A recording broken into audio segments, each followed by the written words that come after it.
Hey, this is Meredith's husband. I've got some SEO advice for you, but I'm going to keep it really simple so that you can understand it, so it makes sense, and most importantly, so you can actually use it.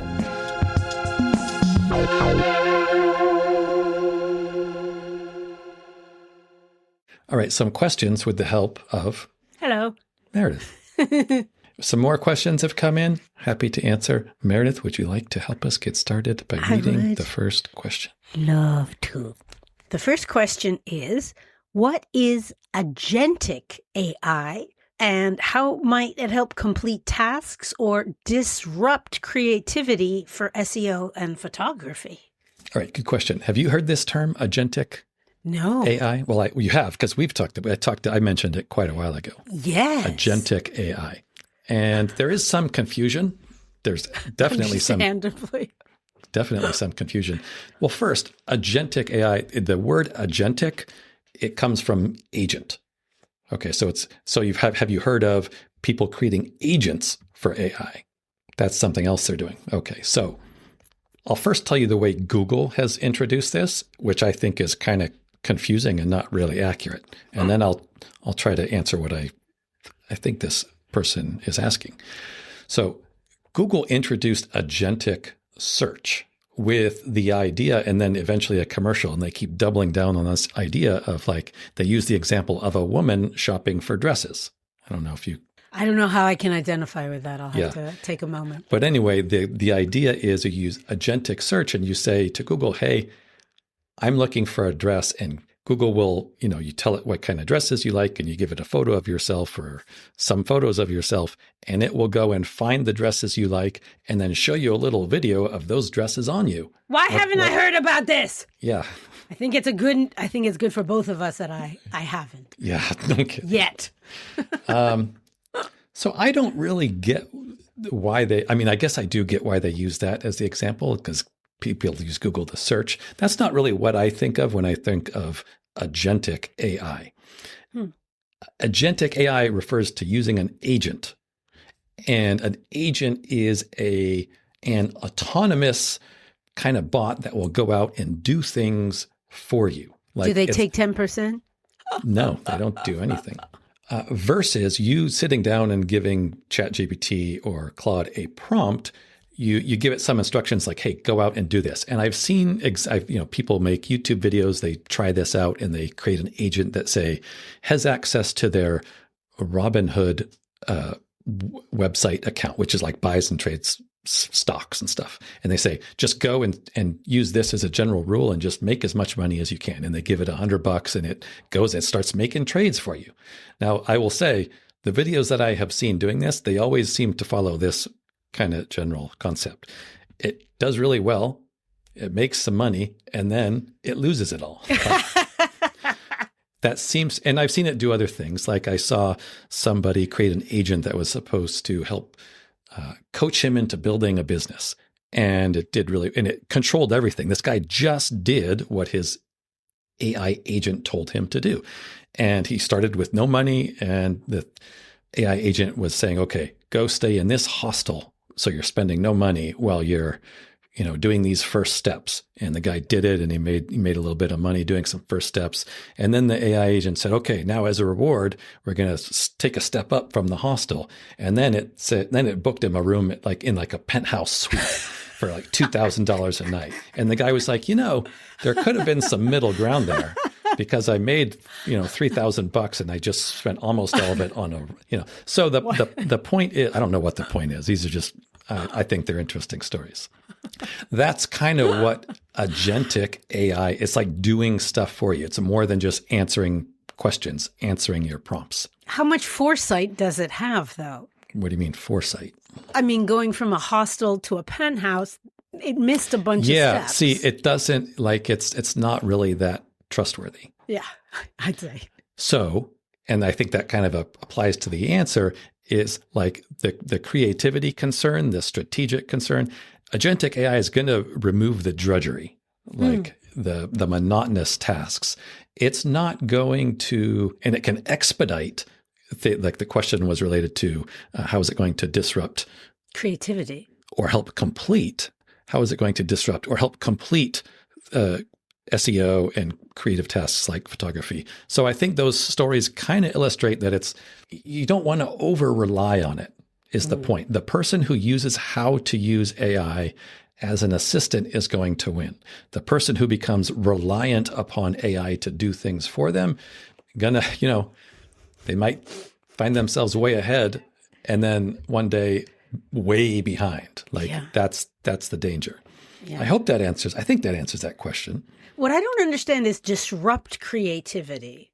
How might it disrupt? I think what he or she means is kind of change the way creativity happens. I think creativity is, and at least for the foreseeable future, it will remain like things for you and I to do. We are the creative ones. And then when we need XYZ, we need the details done. Then that's when we turn to AI. Yeah. We don't ask AI what we should do. Right. We tell AI what to do for us. Right. What we need to get done and need help with. Question 2.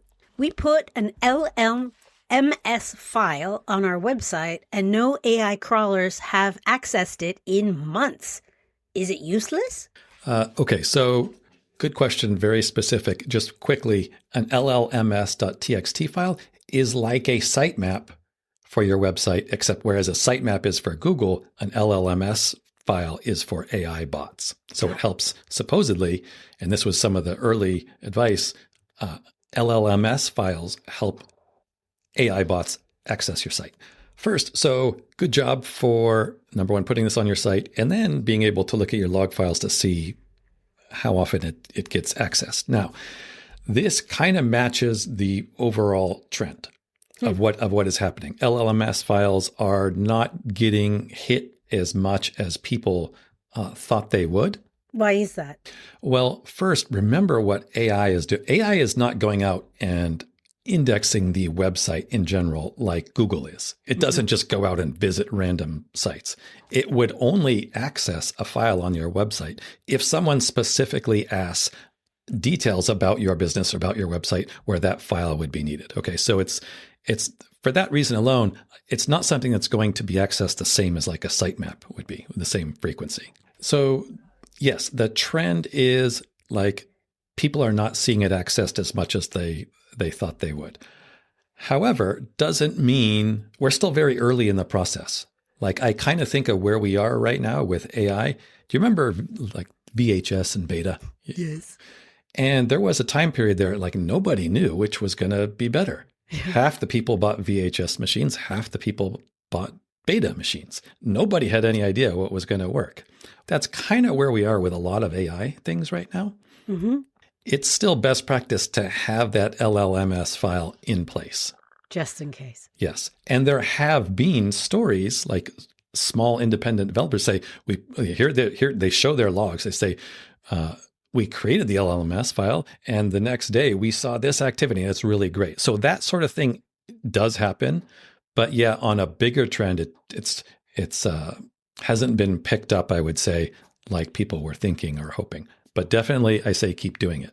Yeah, couldn't hurt. Because really, it probably takes 30 minutes to create this. Like it's not a huge time-intensive thing, and I'd say it's worth that investment in terms of your time. Question 3.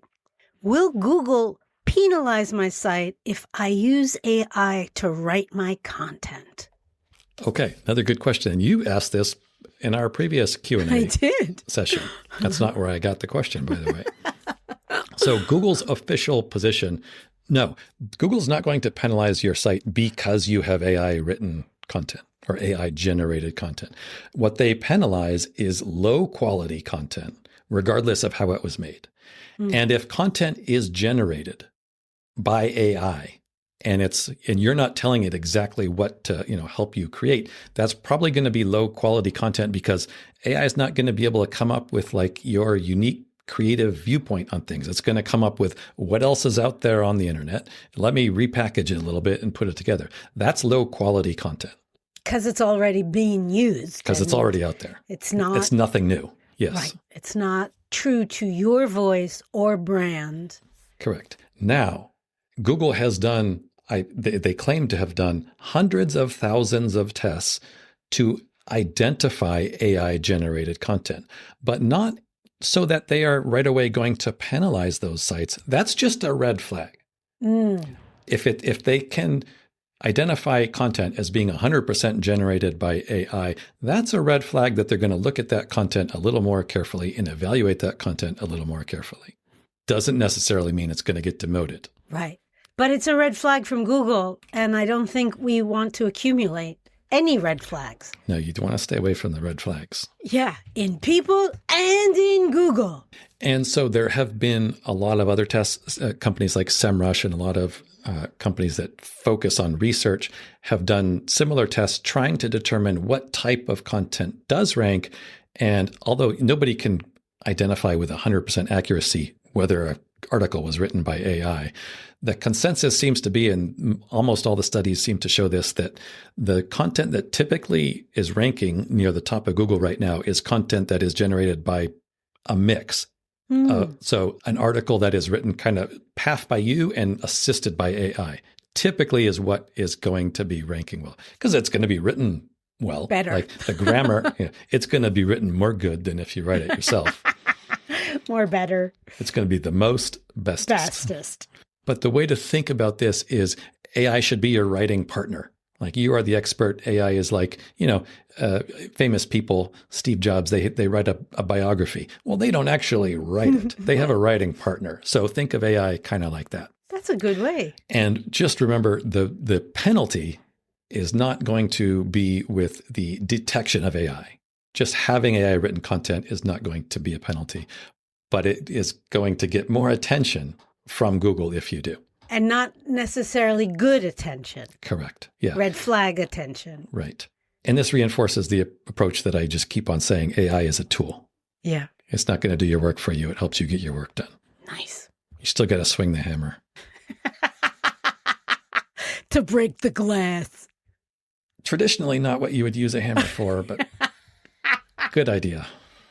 Hey, thank you so much for listening. We really hope that you find this helpful and useful. And if you do, what you could do for us as a thanks would be to, drumroll please, yes, leave a review. Yes, everybody says it, I know, but it really does make a difference. Take 3 seconds, leave as many stars, say something really nice about what you like about the podcast and maybe why other people would like it. It would mean the world to us, especially my husband. That better? All right, I'm going to try one where I'm not going to be charming.